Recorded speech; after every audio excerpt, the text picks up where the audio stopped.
అమ్మా భవానీ లోకాల నేలే ఓంకార రూపమమ్మా, తల్లి నీ మహిమల్ని చూపవమ్మా.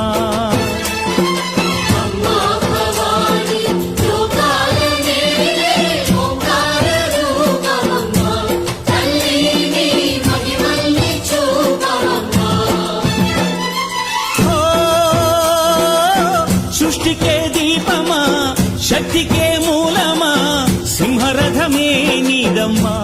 అమ్మ దుర్గమ్మ భక్తులను దీవించుమా.